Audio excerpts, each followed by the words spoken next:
Apakah benar Homo heidelbergensis itu Nabi Adam?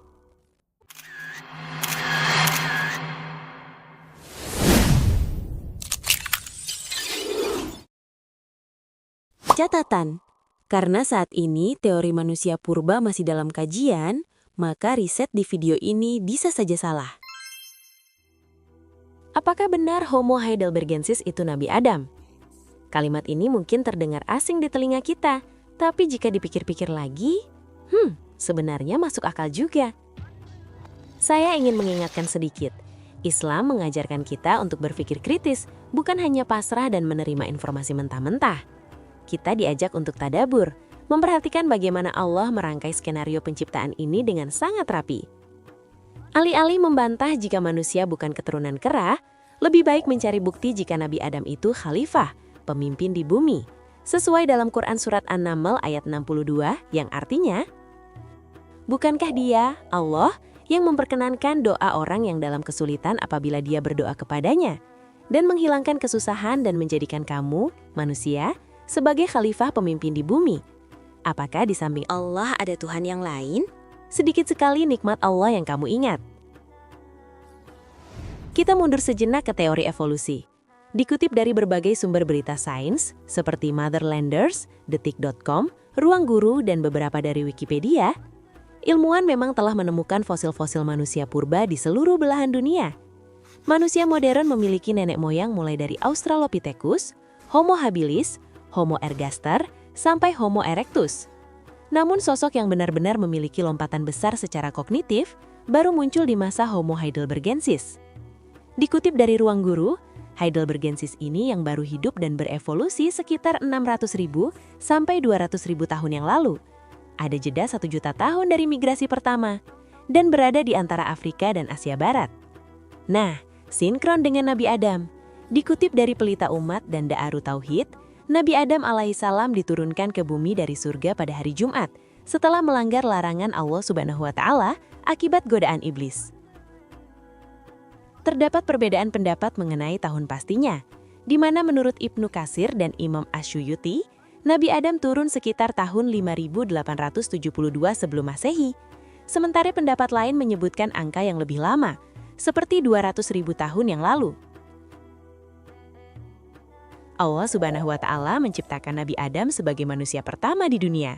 Sebagai umat Islam, mempercayai adanya Nabi dan Rasulnya merupakan salah satu rukun iman. Penciptaan Nabi Adam dituliskan Allah Subhanahu wa Ta'ala dalam Al-Quran Surat Al-Baqarah ayat 30 hingga 39.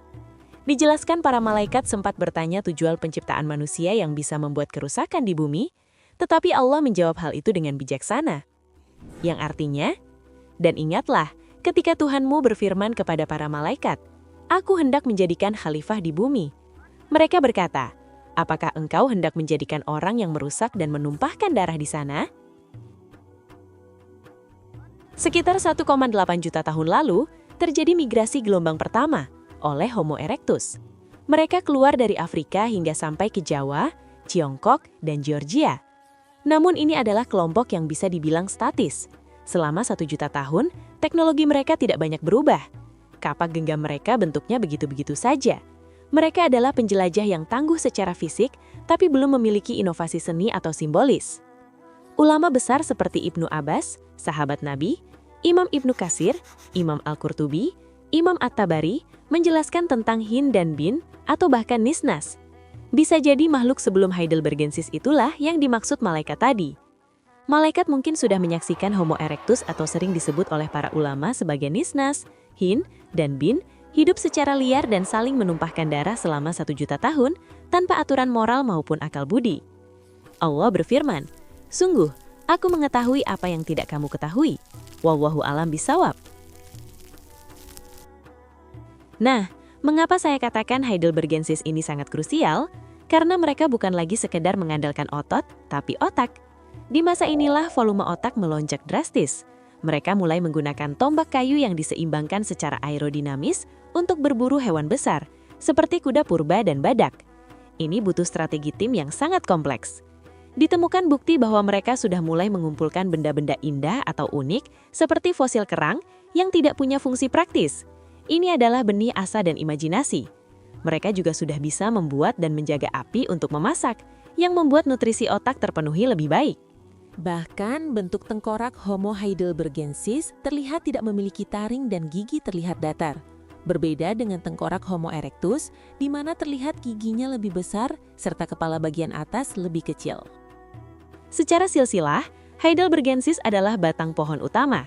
Kelompok yang menyebar ke Eropa berevolusi menjadi Neanderthal. Kelompok yang menyebar ke Asia berevolusi menjadi Denisovan, dan kelompok yang tetap menetap di Afrika berevolusi menjadi kita, Homo sapiens. Inilah alasan mengapa manusia modern, Neanderthal, dan Denisovan bisa melakukan kawin silang. Karena kita semua berasal dari satu bapak yang sama, sang Heidelbergensis. Jika kita menempatkan Nabi Adam sebagai titik awal Heidelbergensis, maka semua data ini menjadi sinkron. Adam adalah sosok satu jiwa yang ditiupkan ruh dan akal, yang dari keturunannya lah lahir bangsa-bangsa manusia cerdas. Sesuai surah Al-Baqarah ayat 31, Allah mengajarkan Adam nama-nama benda. Inilah software bahasa dan abstraksi yang membuat keturunan Adam akhirnya memenangkan kompetisi. Ketika manusia modern keluar dari Afrika sekitar 200.000 tahun lalu, dalam migrasi, mereka bertemu dengan sepupu mereka yang sudah lebih dulu menetap, Neanderthal di Eropa, Denisovan di Asia, dan sisa-sisa Erectus yang masih bertahan di Jawa. Kita bertahan bukan karena otot, tapi karena kemampuan kerjasama massal, kesadaran spiritual, dan bahasa kompleks yang telah ditiupkan lewat ruh sejak zaman Adam. Secara data fosil, ini adalah titik paling logis di mana perangkat keras manusia mencapai kesempurnaan sebelum akhirnya memiliki kesadaran spiritual utuh. Saya tidak memaksa Anda untuk percaya, namun bagi saya, riset ini menunjukkan bahwa sains dan Al-Quran sebenarnya sedang membicarakan hal yang sama jika kita mau berpikir kritis. Bagaimana menurut Anda? Apakah jeda 1 juta tahun tersebut adalah waktu yang tepat bagi kehadiran Nabi Adam? Tuliskan pendapat Anda di kolom komentar. Jangan lupa untuk subscribe untuk riset-riset menarik lainnya.